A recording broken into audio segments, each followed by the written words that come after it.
History of C. Welcome to this video. In this session, we will clearly understand the history of C programming language along with its important features.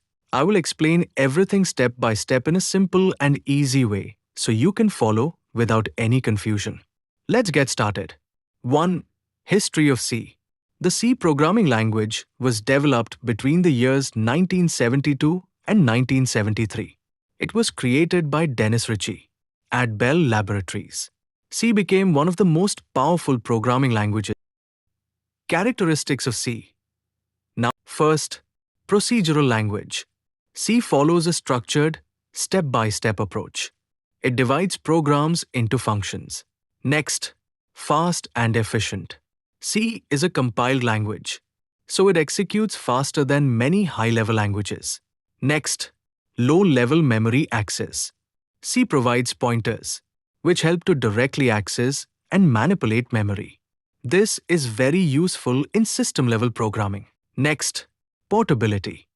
Programs written in one system can run in another system with very minimal changes. Next, structured programming. C uses functions, loops, and conditions, like if, while, and for. This helps to organize the program into modules. Next, rich operator set. C supports arithmetic, logical, and bitwise operators. This helps in efficient data handling. Finally, statically typed. In C, all variables must be declared with a type. This improves efficiency and performance. 3. Structure of a C program. Now let us see the structure of a C program. First, documentation section. This is used to write comments about the program. Next, link section. Here we include header files using hash include. Next, definition section. Here we define constants using hash define. Next, global declaration section. Variables declared outside main function. Next, main function section. This is the starting point of every C program. Inside main, we write local variables and executable statements. Finally, subprogram section. This includes user-defined functions, if any. 4. Execution of C program. Now let us understand how a C program executes.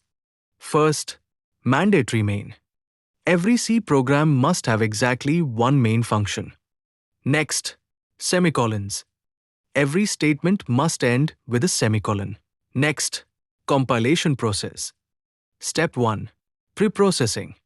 Step 2. Compilation. Step 3. Linking. After all these steps, an executable file is created.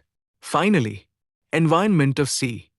To write and run a C program, we need two main components: a text editor to write code and a compiler to convert it into machine code. So this is the complete overview of the history of C and its basic structure and execution.